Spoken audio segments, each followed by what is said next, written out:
उन लोगों के लिए जो हमारे छोटे बच्चे या बुजुर्ग घरों पर रह जाते हैं अबव 65, उनके लिए ये एक थोड़ा सा कोशिश है कि वे भी हमारी आराधना आज की कैसे हमने की और परमेश्वर के वचन को वे सुन सकें। सो नहूम की किताब 3 अध्याय, मैं कह रहा था ये हम कहते हैं दर्शन की किताबें हैं। भविष्यवाणियाँ का मतलब होता है कि आने वाले समय में क्या होगा।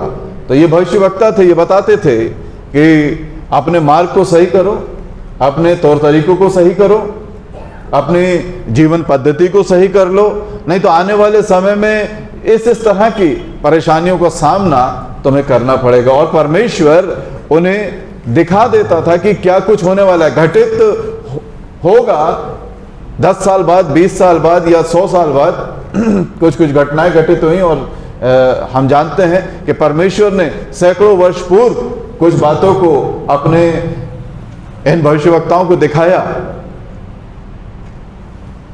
लेकिन जब लोग नहीं माने तो वो बिल्कुल उसी तरह से घटित हो गई जैसा कि यहाँ पर वर्णन है। आज के मनन में हम इस बात को देखेंगे कि जो बातें यहाँ पर दशकों पूर्व नहूम से जो दर्शन दिखाया था नीनवे के विषय में, वो कितना सच्चा था, कितनी सच्चाई थी।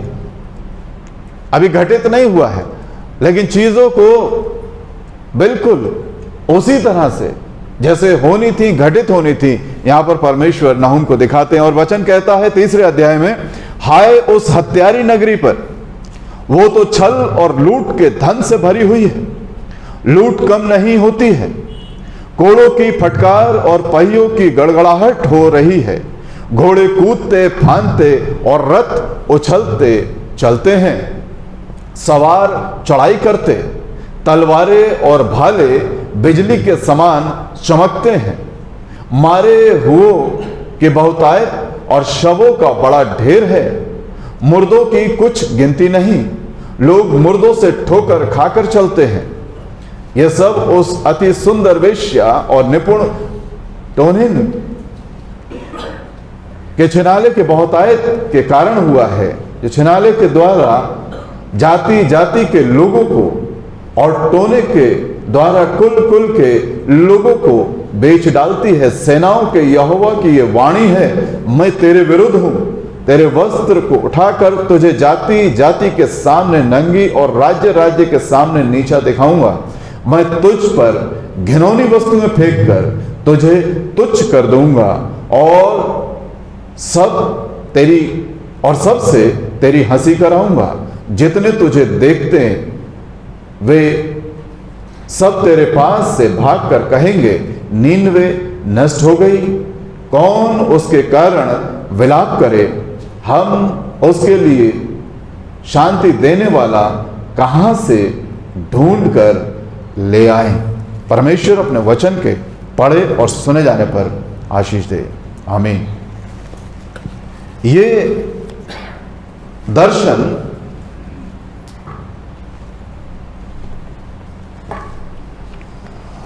नहूम ने देखा जो परमेश्वर ने उसको दिया। और यहां पर जैसा कि हम सब जानते हैं, एक बड़े लड़ाई की, एक बड़े युद्ध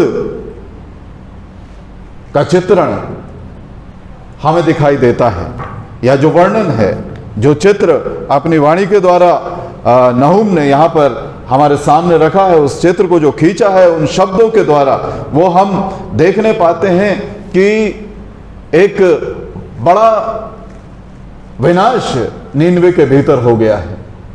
एक बड़ी उठापटक वहां पर हमें दिखाई देती है।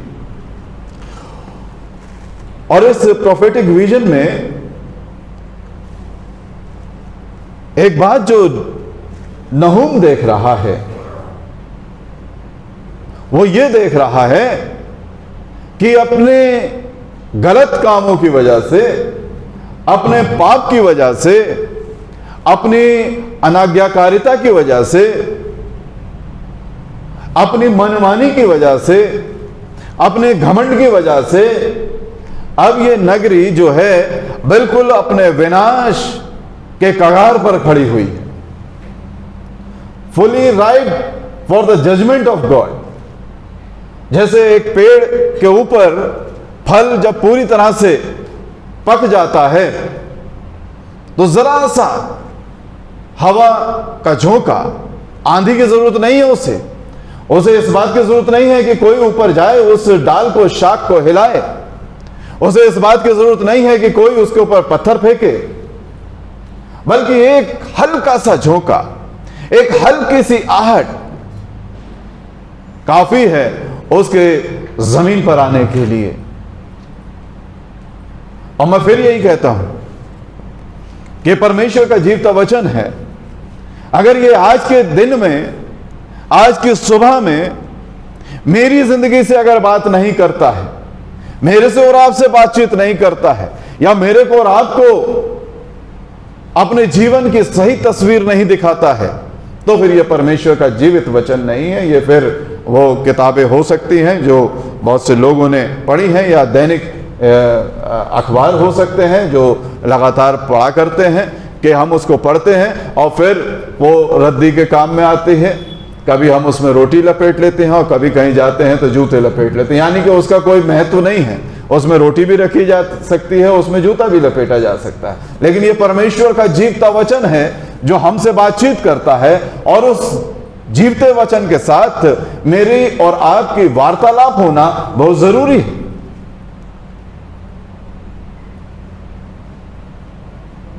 हमारे घर में 4 सदस्य हैं, हम 3 बातचीत करते रहें, एक को आइसोलेट कर दें, एक को अपनी बातचीत के दायरे से बाहर रखें, एक व्यक्ति जो है तो साथ में, लेकिन उसके साथ तो मेरा कोई संपर्क नहीं है, कोई कम्युनिकेशन नहीं है, तो धीरे धीरे वो एक मेंटल स्ट्रेस में चला जाता है। और मैं बार बार इस बात को कहता हूं कि परिवार में, हमारे बीच में अगर हम किसी को आइसोलेट करेंगे तो वो उस मेंटल स्ट्रेस में चला जाएगा, मेंटली स्ट्रेस हो जाएगा। आज परेशानी क्या है, कोविड-19 एक बड़ी बीमारी उस तरह से नहीं है। मैं जब भी बात कर रहा हूं पादरी साहब से, वो कहते हैं पादरी साहब कोई मिलने नहीं आ सकता है, और जो आते हैं उनका चेहरा भी बेचारे नहीं देख पाते हैं। मैंने कहा नहीं, मेरी वाइफ आएंगी रात में। फिर उनकी वही बात थी, हम देख नहीं पाएंगे, पहचान तो नहीं पाएंगे। मैंने आपको पहचानने की जरूरत नहीं है, वो आपको पहचान लेंगी, आपका बेड नंबर मैंने बता दिया है, आपसे बातचीत कर लेंगे। तो ये एक मेंटल स्ट्रेस है व्यक्ति का। बात ये नहीं कि कोरोना हो गया है, मैं कोविड-19 से ग्रसित हो गया हूं। बात यह है कि जो ही ये होगा मेरे को आइसोलेट कर दिया जाएगा, क्वारंटाइन कर दिया जाएगा, स्थिति खराब हुई तो हॉस्पिटल में छोड़ दिया जाएगा, और थोड़ी ठीक भी है तो घर अगर इस तरह का है तो घर में आपको अलग कर दिया जाएगा। और वो स्थिति भयावह होती है जब कोई बातचीत ना हो।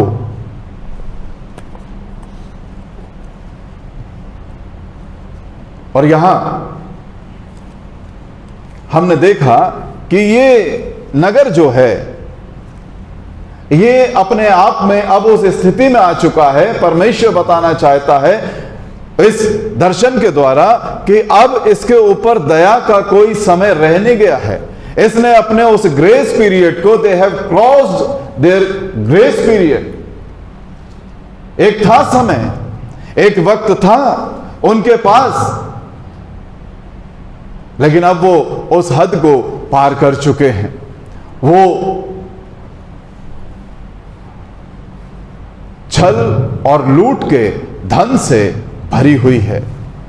अपनी, मैंने जैसा पहले कहा कि अपनी क्रूएलिटी के लिए, ब्रूटल वॉर्स के लिए, या सीरियन आर्मी या सेना जानी जाती थी, या नीनवे जो उसकी राजधानी है। और आज भी कुछ उसी तरह का चरित्र सीरिया और उसके आसपास हम सब देखने पाते हैं कि वो अपनी उस क्रूएल नेचर के लिए जाने जाते हैं। किस तरह की नृशंस हत्याएं वो करते हैं, हम सब ने देखा है।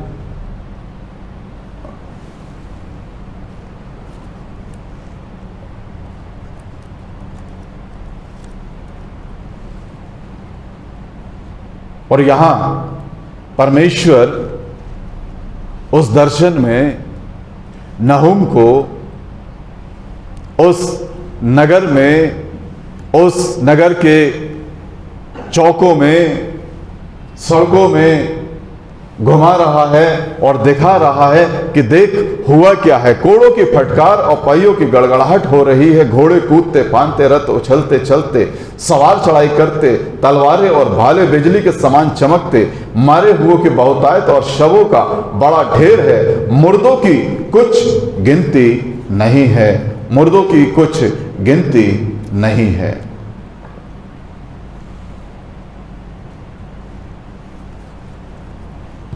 ये नहूम दर्शन देख रहा है, अभी ये घटित नहीं हुआ है।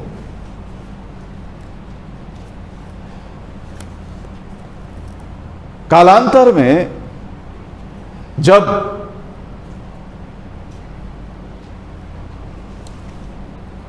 ग्रीक, यूनान और सिकंदर की अगुवाई में जब इसके ऊपर धावा बोला गया, तो डरायस एक इतिहासकार, उसने आंखों देखा बयान किया और वो बताता है कि 99 नगर लाशों से पटा हुआ था और वहां की नहरें दूर से लाल रंग की दिखाई देती थी, इतना खून बहा था।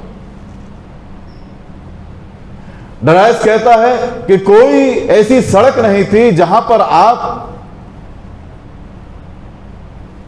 सीधे चल सकें, जहां पर आपके कदमों में किसी की कोई डेड बॉडी ना आए या कोई कटा हुआ अंग किसी का ना आए। लेकिन नीनवे को परमेश्वर जो दर्शन दे रहे, नीनवे ने सच्चाई में उस जगह पर अपना कदम नहीं रखा है। नीनवे ने, नहूम ने दर्शन में इस बात को देखा और वो ये कहता है कि मुर्दों की कुछ गिनती नहीं है। डरायस कहता है countless bodies were they lying there, जिनकी गिनती नहीं थी, इतने शव वहां पर पड़े थे। और वो कहता है कि मैं दूर से देख रहा हूं कि नहरों का पानी जो है वो लाल रंग का बह रहा है, यानी कि सारा का सारा शहर जो है वो खून की एक बाढ़ वहां पर आई हुई है। सच्चाई का बयान यहां पर परमेश्वर का वचन नीनवे के साथ कर रहा है और इतिहासकारों ने अपनी कलम से, अपनी आंखों देखे उस बातों को वहां पर लिखा है। तो जब भी हम परमेश्वर के वचन को पढ़ते हैं तो हम ये जान लें कि ये कोई कथा कहानी नहीं है और ये कोई किसी और के लिए लिखी हुई नहीं है कि वहां पर घटित हो गई और अब खत्म हो गया। क्योंकि हमारे भी काम या हमारी जिंदगियां भी कोई उनसे अलग नहीं। बेशक आज तलवार हाथ में ना हो, लेकिन मन और विचार हमारे बहुत पहले बता दिया गया। नूह को परमेश्वर ने बहुत पहले बता दिया गया कि जो कुछ मनुष्य के मन में आता है वो बुरा ही होता है। और इस तरह से यहां पर ये एक बड़ा भयावह तस्वीर मेरे और आपके सामने दिखाई देती है। पद 4 में हम देखते हैं कि परमेश्वर बता रहा है कि किस तरह से इन्होंने अपने आप को टोने टोटके में, मूर्ति पूजा में और तमाम दूसरी तरह की भावी कहने में अपने जीवनों को लगा दिया।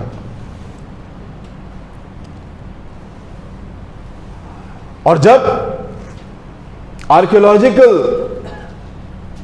टीम ने वहां पर सर्वे किया और इस शहर को खोद निकाला तो वहां पर बहुत से ऐसे पत्थर मिले जहां पर इन टोने टोटकों के विषय में, उन चित्रों का, उन मंत्रों का बहुत बड़ी संख्या में उल्लेख पाया जाता था जो इसी समय की बताई जाती है। तो परमेश्वर जब इल्जाम लगा रहा है, परमेश्वर जब दोष लगा रहा है, तो वो यूं ही नहीं लगा रहा है कि उसने हवा में कह दिया कि ये ऐसा बुरा है।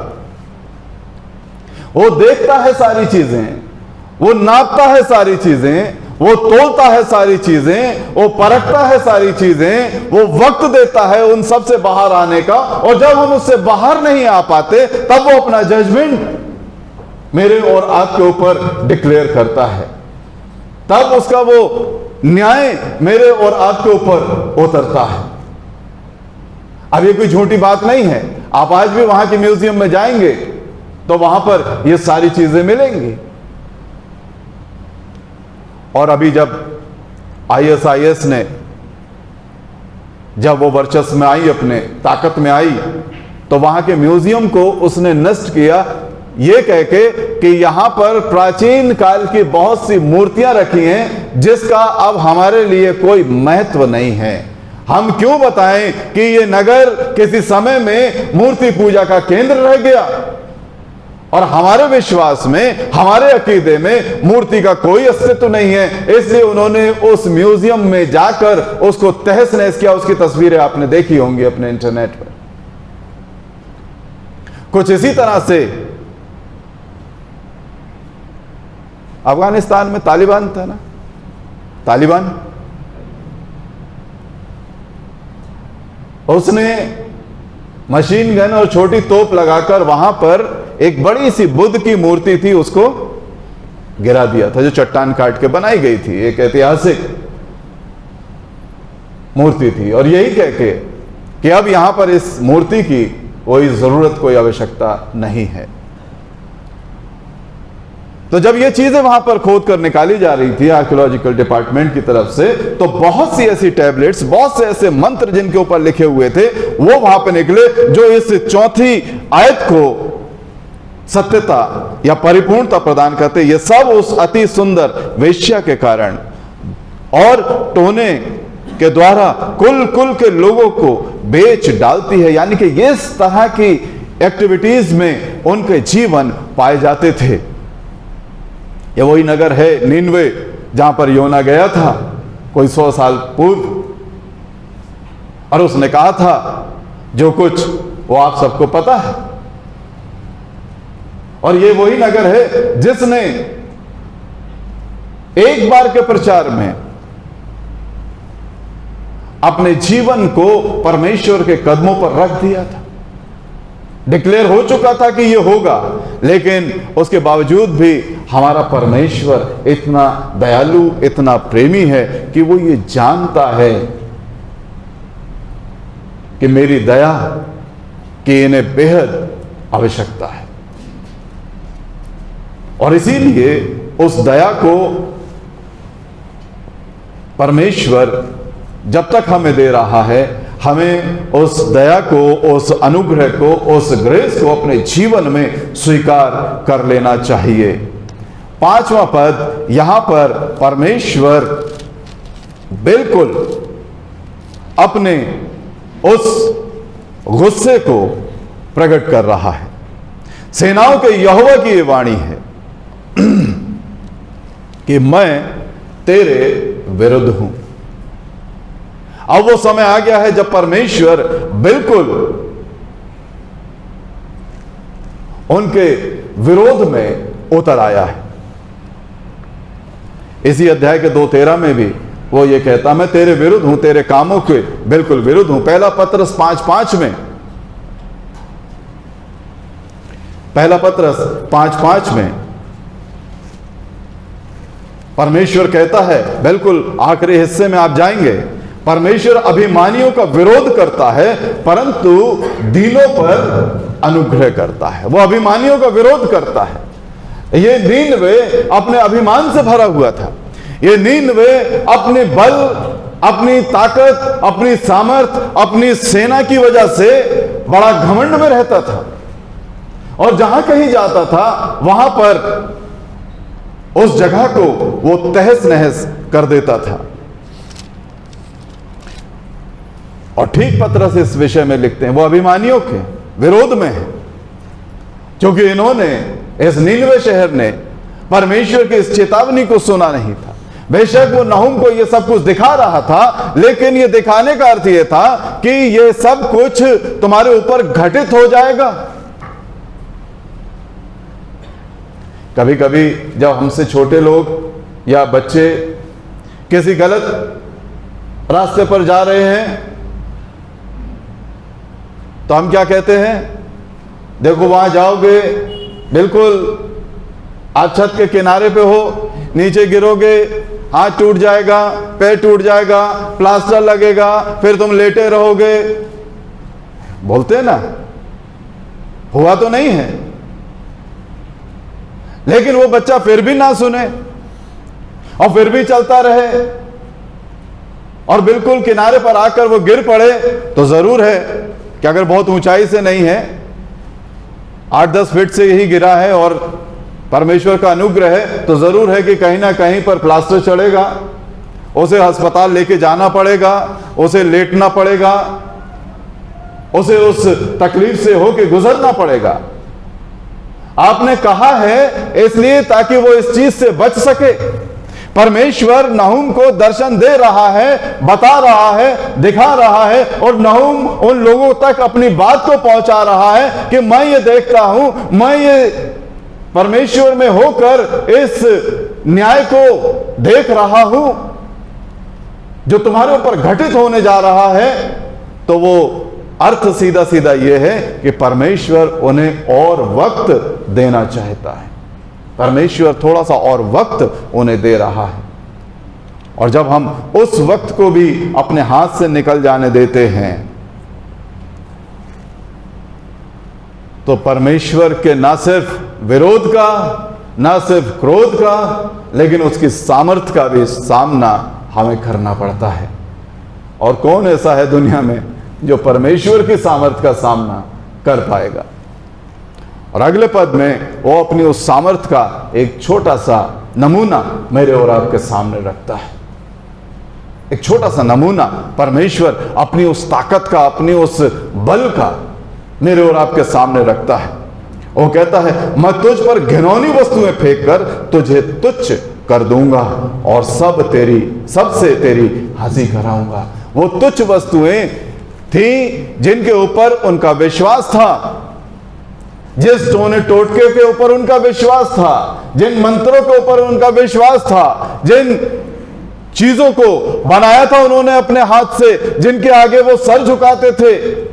लिटरल मीनिंग इसका वही है कि जिन के आगे तुम सर झुकाते हो वो मैं तुम्हारे मुंह पर दे मारूंगा। यानी कि परमेश्वर अपनी उस ताकत को बताना चाहता है। तुम्हें लगता है ये सारी चीजें तुम्हें बचा लेंगी, तुम्हें लगता है कि इन सारी चीजों की वजह से तुम्हारे जीवन सुरक्षित हैं, तुम्हें लगता है कि इन सारी चीजों की वजह से तुम एक राज्य से दूसरे राज्य के ऊपर चढ़ाई करते हो और उससे अपने अधीन ले लेते हो, उसे बर्बाद कर देते हो। तुम्हें लगता है कि ये तुम्हारी अगुवाई करते हैं, तुम्हें लगता है ये तुम्हारी सुरक्षा करते हैं, तुम्हें लगता है तुम्हारी सारी बहुतायत का कारण यह है, मेरी ताकत यह है कि मैं इन्हें उठाकर तुम्हारे मुंह पर फेंक दूंगा। यह परमेश्वर की ताकत है। उन चीजों के ऊपर जिनके ऊपर हमें घमंड है, परमेश्वर की नजर में वो बहुत तुच्छ हैं, बहुत छोटी हैं, उनका कोई महत्व नहीं है। मैं जिस चीज पर घमंड करूं और परमेश्वर से यह कहूं कि मैं तो इसके ऊपर घमंड करता हूं, मैं इसकी वजह से यहां पर हूं, परमेश्वर कहता है यही चीज तेरे मुंह पर दे मारूंगा और लोगों में तेरी हंसी होगी।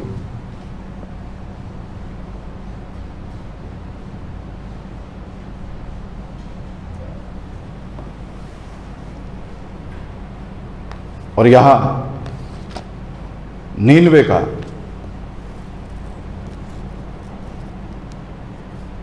एक और जिक्र 7वें पद में परमेश्वर मेरे और आपके सामने रख रहा है। जितने तुझे देखेंगे सब तेरे पास से भागकर कहेंगे नीनवे नष्ट हो गई, कौन उसके कारण विलाप करे। 1840 में 1840 में जब नीनवे रीडिस्कवर हुआ आर्कियोलॉजिकल डिपार्टमेंट के माध्यम से, क्योंकि लोगों ने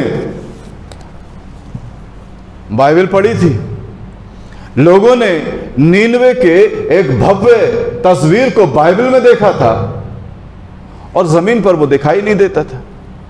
इतना बड़ा शहर कहां गायब हो गया,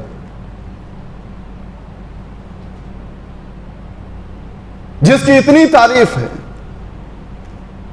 जिसके रथों की गिनती नहीं थी, जिसके बड़े बड़े राजा हुए, वो नीनवे गायब कहां हो गया?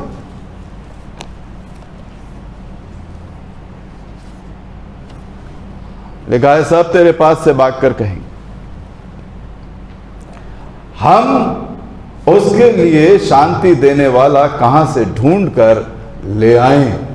एक सामर्थशाली राज्य, एक वैभवशाली राज्य, एक धनाढ्य राज्य, एक सेनाओं के परचम को लहराने वाला राज्य, एक जिसकी सेना को देखकर दूसरी सेना बिना लड़े ही हथियार डाल दे, एक ऐसा राज्य जो अकारण ही किसी के ऊपर चढ़ाई कर दे, एक ऐसा राज्य, कितनी ताकत, कितना घमंड उसे अपने ऊपर होगा। लेकिन परमेश्वर का वचन ये कहता, उसकी हालत ऐसी हो गई कि अब उसे कोई शांति देने वाला नहीं है।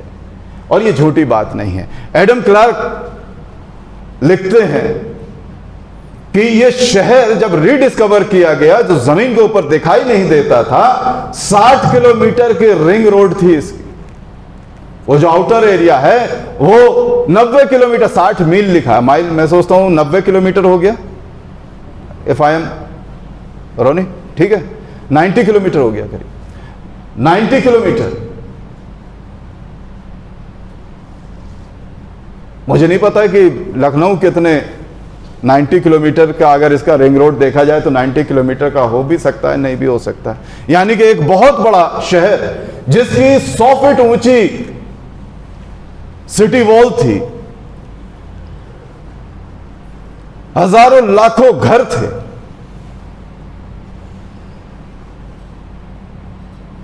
और वो लिखता है, I can't believe that this city is disappeared. यह है परमेश्वर का न्याय।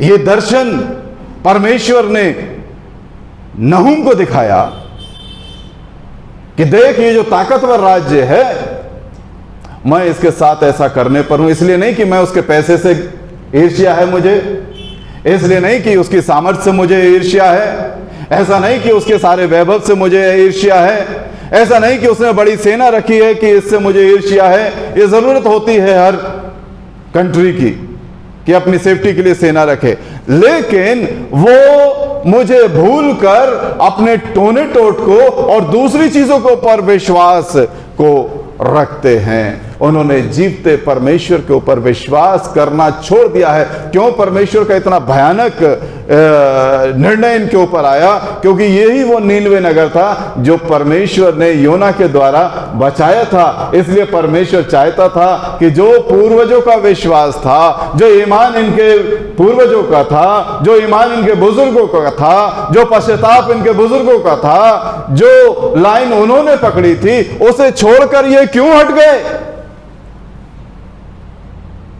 क्या आज मेरे और आपके अंदर अपने उन बुजुर्गों का, अपने उन बड़ों का वो ईमान दिखाई देता है कि कैसे उन्होंने बहुत छोटी छोटी सी नौकरियों में, बहुत छोटे छोटे से सीमित साधनों में भी रहकर मसीहत को पकड़े रखा?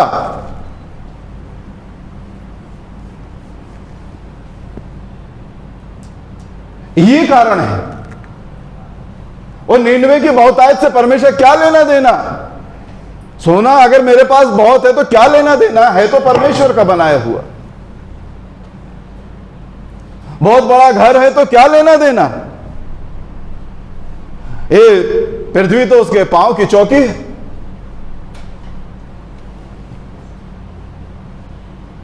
बहुत बड़ा पद है तो क्या लेना देना? वो कहता है राजाओं को और प्रधानों को तो मैं नियुक्त करता हूं।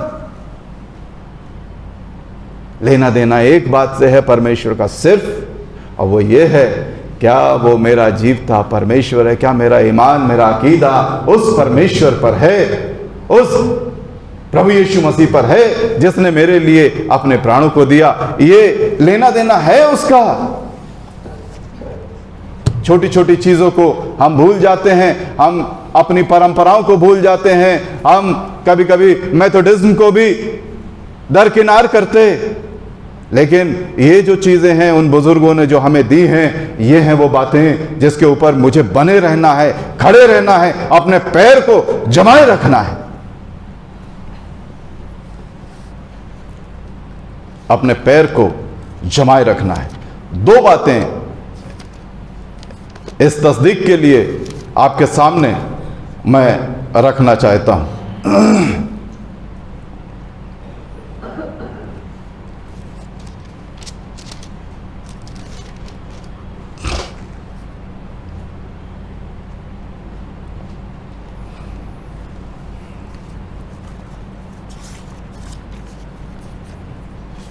सबसे पहला स्थान आपको दिया गया है जो हमारा अकीदा है, और इसमें वे सारी बातें हैं जो मेरे और आपके लिए, एक मसीह विश्वासी के लिए बहुत जरूरी है, बहुत जरूरी है। हम अपने उस लेगेसी को, उस महान परंपरा को अपने आप छोटा कर सकते हैं और अपने आप उसका आदर कर सकते हैं। दूसरी चीज, इसे हम हर बार बोलते हैं कि कैसे एक एक चीज को चुना गया है, कैसे एक एक चीज को रखा गया है।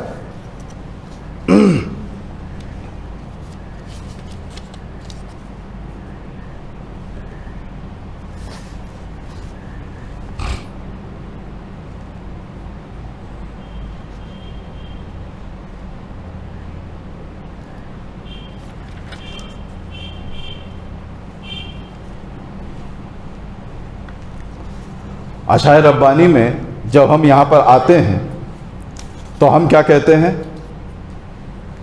हम इस लायक भी नहीं, याद है ना आपको? जोर से बोलिए। जो चूर चार तेरे दस्तरखान पर से गिरते हैं उनको भी हम इस लायक भी नहीं हैं। मत्ती 15 में एक स्त्री आती है प्रभु यीशु मसीह के पास, और उस स्त्री का बड़ा अपमान होता है, बहुत अपमान होता है।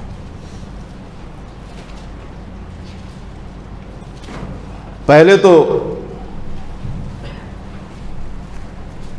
बेचारी बड़े आदर के साथ आती है।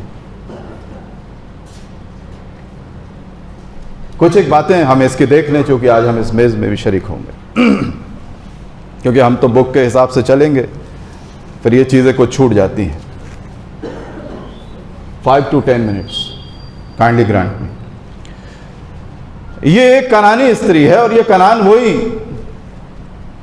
असीरिया, सूर और सैदा, ये इस्राएल का पार्ट नहीं है, ये इस्राएल से दूर है, अलग है। यानी कि अपने देश से निकलकर प्रभु यीशु मसीह एक दूसरे देश की दूसरी जगह पर है। और ये कनानी स्त्री जब उसके पास आती है तो एक ऐसे व्यक्ति को जिसको उसके अपने लोग कहते हैं तेरा पिता कहां है, जिसके अपने लोग कहते हैं तू तो झूठा है, जिसके अपने लोग कहते हैं कि हम तेरी बातों के ऊपर विश्वास नहीं करते। यानी कि जो कुछ बुरा वो कह सकते थे यीशु मसीह के लिए, वो यीशु मसीह को कहते थे वे यहूदी। लेकिन ये स्त्री आती है और बड़े आदर के साथ संबोधन करती है, और क्या कहती है? 22वां पद कहता है, 15-22 का, मत्ती 15-22, 22वां पद कहता है, हे प्रभु दाऊद की संतान। और दाऊद की संतान कहने का अर्थ है कि तू मेरे लिए राजा के समान है, मैं तुझे राजा स्वीकार करती हूं। इतना सम्मान प्रभु यीशु मसीह को एक ही बार मिला। अब वो भी तब जब बिल्कुल समय हो गया था। होशन्ना,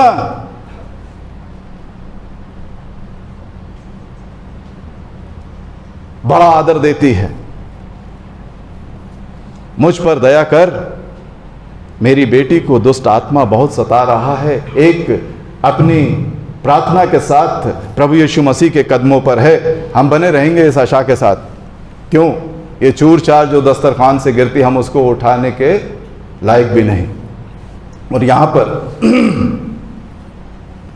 वो कहती है, और चेलों ने आकर विनती की, इसे विदा कर, हमारे पीछे चिल्लाती आ रही है। यानी कि चेले थोड़ा सा आराम के मूड में हैं, थोड़ा रिलैक्सेशन चाहते हैं, थोड़ा अपने उस भीड़ भाड़ से निकलकर चले आए हैं, थोड़ा सा चाहते हैं कि हम एकांत में प्रभु यीशु मसीह के साथ कुछ समय को व्यतीत करें। और इस जगह पर वो कहते हैं, इसे विदा कर, कुछ कह दे, इससे चली जाए यहां से, हमारा दिमाग खाती। कभी कभी इस तरह के बैरियर्स हम विश्वासियों के द्वारा लगा दिए जाते हैं लोगों के लिए। वो यीशु मसीह के पास आना चाहते हैं, लेकिन हम बाहर से ही उनसे कहते हैं, अभी आपके लिए कोई जगह नहीं है, कोई स्थान नहीं। हम मुंह से शायद नहीं कहते, लेकिन अपनी आदतों से कह देते हैं, अपने तौर तरीके से कह देते हैं। अब वो आना चाहते हैं, और जब हमारे तौर तरीकों को देखते हैं तो वो कहते हैं जब चेले ऐसे हैं तो क्या फायदा। लेकिन ये सच्चे मन से अपनी उस समस्या को लेकर प्रभु यीशु मसीह के पास आई थी। प्रभु यीशु मसीह भी उससे कोई बहुत तसल्ली बख्श बात नहीं कहते हैं। यीशु ने उत्तर दिया, इज़राइल के घराने की खोई हुई भेड़ों को छोड़कर मैं किसी के पास नहीं भेजा गया।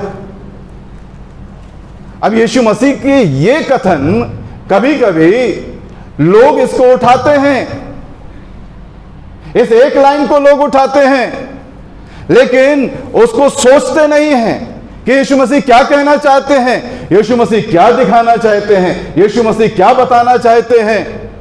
यीशु मसीह अपने आप में इतना निर्दयी नहीं है कि वो एक मां की विनती को ना सुने। यीशु मसीह अपने आप में इतना निर्दयी नहीं है कि वो एक रोती हुई महिला के आंसू को नजरअंदाज कर दे। ये मैं और आप हैं जो बरतिमाई जैसे अंधे से भी कहते हैं कि चुप हो जा, और डांट कर उसे किनारे कर देते हैं। लेकिन कुछ एक लोग होते हैं बरतिमाई जैसे, कुछ एक लोग होते हैं इस स्त्री के जैसे, वो बार बार आते हैं क्योंकि उन्हें यीशु की तलाश है, उन्हें उद्धारकर्ता की तलाश है। और ये स्त्री के सामने प्रभु यीशु मसीह कहते हैं, इस्राएल की खोई हुई भेड़ों को छोड़ मैं किसी और के लिए नहीं भेजा गया। क्या यह कथन सच है? अब यीशु मसीह की बात को झूठा ठहराना ये मेरे और आपके बस की बात नहीं है। लेकिन जब हम पवित्र आत्मा में होकर इन शब्दों को देखते हैं तो वो हमें एक दूसरी तस्वीर का भी दर्शन कराती है।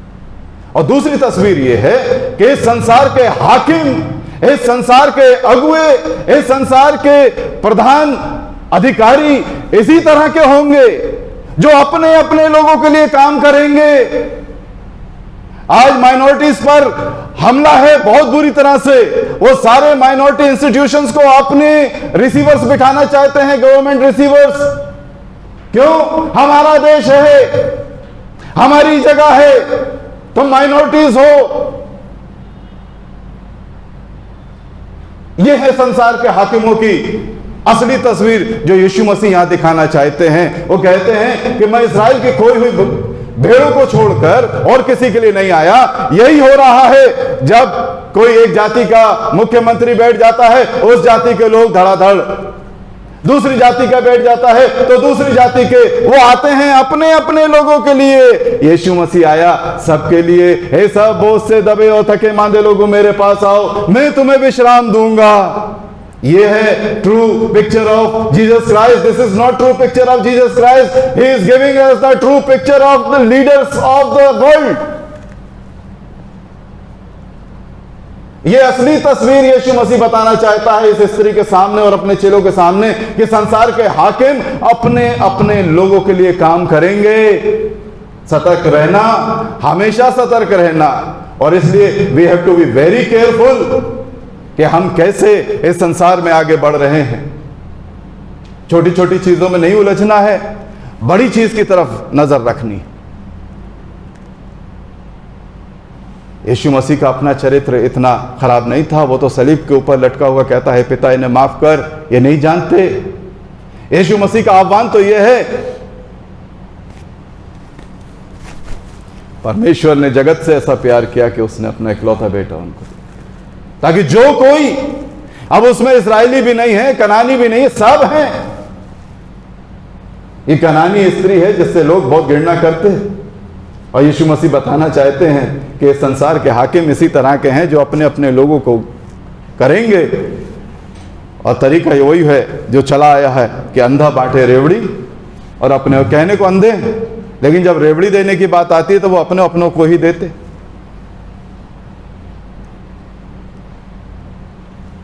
यीशु मसीह के सामने ये बेटी बैठी हुई है, अपनी बेटी के लिए कहती है, हे प्रभु,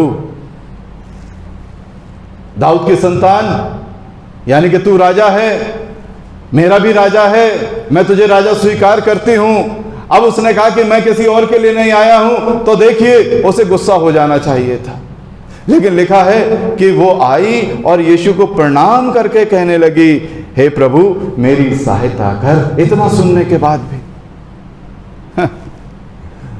कहती, अभी अकल ठिकाने लगाती हूं तेरी। एक तो हमारी जगह में आया, तेरा देश कहां, तेरे लोग कहां, हमारे घर, हमारे बीच में आकर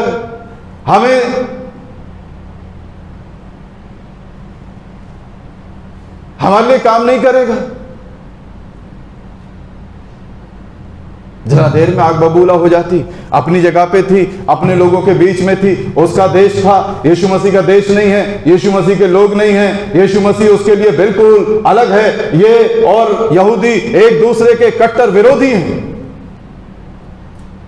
उसके बाद भी हम देखते हैं कि यीशु मसीह जब वो कहती मेरी सहायता कर, यीशु मसीह कहते हैं, लड़कों की रोटी लेकर कुत्तों के आगे डालना अच्छा नहीं। क्या उपमा दे दी यीशु मसीह ने इसको? एक कुत्ते की। अभी मोदी जी गए तो उन्होंने कहा तेजस्वी के लिए जंगल राज का युवराज। तेजस्वी का एक जवाब आया, उसने कहा मैं बहुत छोटा था, और अपने बिहारी भाषा में कहा मैं तो बबुआ था जब मेरे पिता का राज था। मुझे नहीं मालूम क्या कुछ ज्यादा घटित है, लेकिन एक बात जानता हूं कि मेरे पिता के राज्य में हमें इतनी हिम्मत मिल गई कि जो हमारे ऊपर हुकूमत करते थे हम उनकी आंख में आंख डालकर बात कर सकते हैं। वरना आज तक हमारी स्थिति तो वही है कि जूती के नीचे ही रहोगे। ये वही स्थिति प्रभु यीशु मसीह बताते हैं, कुत्तों के आगे तुम हमारी जूती के नीचे हो, ये व्यवहार करेंगे। आने वाले समय में जो वर्ल्ड गुरुज होंगे, जो संसार के हाकिम होंगे, जो संसार के ऊपर प्रभुत्व करेंगे, वो ये व्यवहार करेंगे तुम्हारे साथ।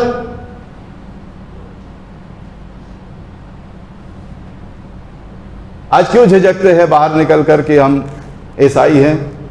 क्योंकि जैसे ही कहते हैं वो आगे पीछे नहीं सोचते, समझते हैं कि कहां से आया है, कहीं से भी आए हों आप। लेकिन जो ही आपने कहा कि आप ईसाई हैं तो फिर वो आपकी इज्जत, कहीं पर भी चले जाओ रहोगे हमारी जूती के नीचे। यीशु मसीह ने यहां कह दिया, आप सतर्क रहना। ऐसे गुरुज आएंगे, ऐसे लीडर्स आएंगे जो कहेंगे तुम कुत्ते हो।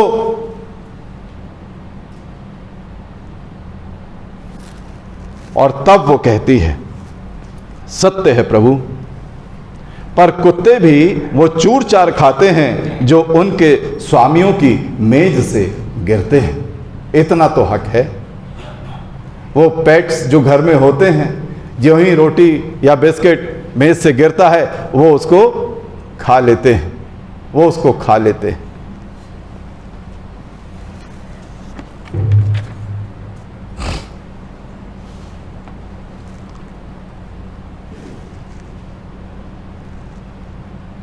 ये स्त्री अगर बिगड़ गई होती, गुस्सा हो गई होती, नाराजगी दिखा दी होती इसने यीशु मसीह से, जैसा कि हम छोटी छोटी बातों में नाराज हो जाते हैं, गुस्सा हो जाते हैं, तो कभी भी इसकी बेटी चंगाई को प्राप्त नहीं करती।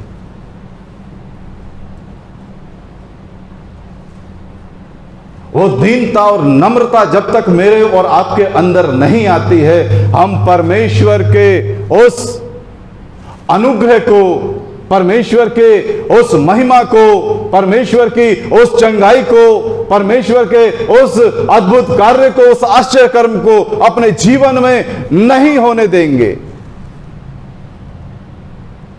ये नम्र बनी रही, बनी रही, बनी रही, और यही चीज उठाकर यहां पर रखी गई। जब इस आशा को की तरतीब को लिखा गया, इस स्त्री ने कहा जो चूर चार उस मेज से गिरते हैं, कुत्ते भी वो चूर चार खाते हैं, लेकिन जब इस आशा की तरतीब को लिखा गया, हमने इससे एक कदम और नीचे जाना में जरूरी समझा उन बुजुर्गों ने। वो कहती है वो खा सकते हैं। हम यहां पर कहते हैं, जब पढ़ते हैं, हम तो इस लायक भी नहीं कि जो चूर चार तेरे दस्तरखान पर से गिरे उसे उठाकर, क्या वो दीनता, क्या वो नम्रता, क्या वो हलीमियत हमारे चरित्रों में पाई जाती है। इस स्त्री को वो चीज मिल गई जो वो पाना चाहती थी, वो कुछ नहीं देख रही थी। उसके लिए ज्यादा जरूरी था उसकी बेटी का चंगा होना। मेरी बेइज्जती हो रही है, हो जाने दो, मैं ज्यादा महत्वपूर्ण नहीं हूं, मेरी इज्जत ज्यादा महत्वपूर्ण नहीं है, मेरा कनानी होना ज्यादा महत्वपूर्ण नहीं है, मेरा इस देश का वासी होना ज्यादा महत्वपूर्ण नहीं है, ज्यादा महत्वपूर्ण है मेरी बेटी चंगी हो जाए। हम प्रभु यीशु मसीह के कदमों पर आते हैं, हमारे लिए ज्यादा जरूरी ये नहीं है कि मैं कौन हूं, क्या हूं, कहां से आया हूं। मेरे लिए ज्यादा जरूरी है कि हे परमेश्वर मेरा उद्धार हो जाए, मेरे गुनाह माफ हो जाएं, ये जरूरी है।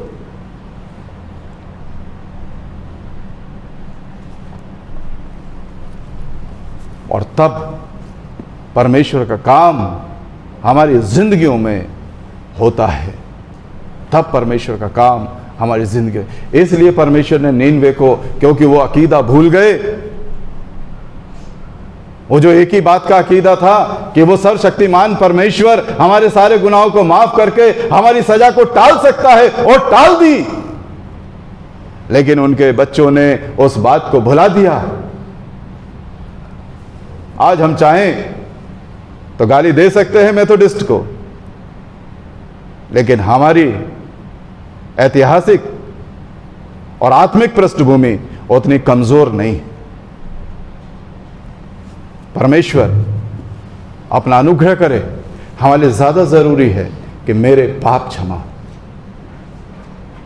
हमारे लिए ज्यादा जरूरी है कि यीशु मेरा उद्धार करता। दुआ मांगे। सर्वशक्तिमान जीवित परमेश्वर, तेरे पवित्र चरणों में आए हैं, और कि खुदावंद एक बार फिर से तेरे पवित्र चरणों में आकर हम तेरे वचन को और बेहतर रूप से अपनी जिंदगियों में उतारते हुए और बेहतर रूप से इसे समझते हुए अपने जीवन में आगे बढ़ें। हमारी सहायता करें, हमसे बातचीत करें, हम घटें, तू बढ़े, तेरे नाम की महिमा हो। यीशु के पवित्र नाम होकर मांगते हैं, आमीन। आइए हम सब 588-89 पृष्ठ संख्या मेरे साथ निकाल लीजिए।